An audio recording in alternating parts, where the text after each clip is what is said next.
விவசாய நண்பர்கள் மற்றும் நேயர்கள் அனைவருக்கும் உங்கள் BalaTrucks சார்பாக வணக்கங்க. இன்றைக்கி நம்ம சேனலில் என்ன சேல்ஸுக்கு வந்திருக்குன்னா பேலர் தான் விற்பனைக்கு வந்திருக்குங்க. அதனுடைய ஃபுல் டீட்டெயிலை தெரிஞ்சுக்கலாம். ஸோ வாங்க வீடியோக்குள்ளே போகலாம். அதுக்கு முன்னாடி நம்ம சேனலை யாராவது சப்ஸ்கிரைப் பண்ணாமல் வீடியோ பார்த்தீங்கன்னா நண்பர்கள் அனைவரும் மறக்காமல் சப்ஸ்கிரைப் பண்ணிவிட்டு கூட பெல் ஐக்கானை ப்ரெஸ் பண்ணி ஆளும் செட் பண்ணிவிட்டு வீடியோ பாருங்கள் நண்பர்களே. அப்போ தான் நாங்கள் போடுற வீடியோஸ் வந்து நோட்டிஃபிகேஷன் வரும். நீங்கள் ஃபஸ்ட்டாக பற்றி ஈஸியாக தெரிஞ்சுக்கலாம் நண்பர்களே. இப்போ நம்ம பார்த்துருக்க பேலருடைய பிராண்டுன்னு பார்க்கும்போது NRSங்க. இதனுடைய மாடல் ஆஃப் இயர்ஸ்ன்னு பார்க்கும்போது 2020 மாடலுங்க. நம்பர் ஆஃப் ஓனர்ஸ்ன்னு பார்க்கும்போது சிங்கிள் ஓனருங்க. பிராண்ட் நியூவாக எடுத்து ஒரே ஓனர் தான் யூஸ் பண்ணிகிட்டு இருக்காங்களாம். ஸோ இந்த பேலர் வந்து பார்த்திங்கன்னா நல்ல ஒரு கண்டிஷனில் இருக்குங்க. ரீசெண்டாக எல்லாமே சர்வீஸ் பண்ணியிருக்காங்கன்னு சொல்லியிருக்காங்க. எந்த ஒரு கம்ப்ளைண்ட்டும் கிடையாது. ஸோ எந்த ஒரு ஃபேர்ஸ் வந்து இன்னும் சேஞ்ச் பண்ணலையா.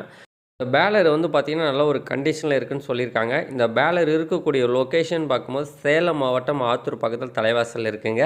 ஸோ இந்த பேலருடைய விலை என்ன சொல்லியிருக்காங்கன்னா 1,50,000 சொல்லியிருக்காங்க. இது வந்து ஃபிக்ஸட் இல்லைங்க. நேரடியாக வந்தீங்கன்னா ரேட்டை குறைச்சி தரலான்னு சொல்லி இந்த பேலருடைய ஓனர் சொல்லியிருக்காங்க. நெக்ஸ்ட் இந்த பேலருடைய ஓனர் நம்பர் வந்து நான் டிஸ்கிரிப்ஷனில் கொடுத்துருக்கேன். ஸோ வந்து ஓனருடைய கான்டாக்ட் நம்பர் தாங்க. ஸோ இடையில யாரும் இமீடியட் நம்பர்லாம் கிடையாதுங்க. நீங்கள் கான்டாக்ட் பண்ணிட்டு நீங்கள் நேரடியாக போய் பார்த்து பேசி ரேட்டு கம்மி பண்ணி எடுத்துக்கலாம். ஸோ ஒன்ஸ் நீங்கள் ரன் பண்ணி பார்த்து கூட எடுத்துக்கலாம்னு சொல்லி இந்த ஓனர் சொல்லியிருக்காங்க. ஸோ இது உங்களுக்கு பிடிச்சதுன்னா கான்டாக்ட் பண்ணிட்டு நேரடியாக போய் பார்த்து வாங்கிக்கிங்க. உங்கள்கிட்ட டிராக்டர் இம்ப்ளிமெண்ட்ஸாக சேல்ஸ் பண்ணுச்சுன்னா கமெண்ட் பண்ணுங்கள். நாங்கள் உங்களை கான்டாக்ட் பண்ணுறோம். ஸோ நம்ம சேனலில் எதோ போஸ்ட் பண்ணாலும் ஃப்ரீயாக தான் போஸ்ட் பண்ணி கொடுக்குறோம் நண்பர்களே. மறக்காமல் நம்ம சேனலை ஃபாலோ பண்ணி சப்ஸ்கிரைப் பண்ணி வீடியோ பாருங்கள். நிறைய நண்பர்கள் சப்ஸ்கிரைப் பண்ணாமல் வீடியோ பார்க்குறீங்க. சப்ஸ்கிரைப் பண்ணிவிட்டு ஆல் செட் பண்ணிக்கிங்க. இந்த வீடியோ பார்த்த அனைவருக்கும் நன்றி நண்பர்களே.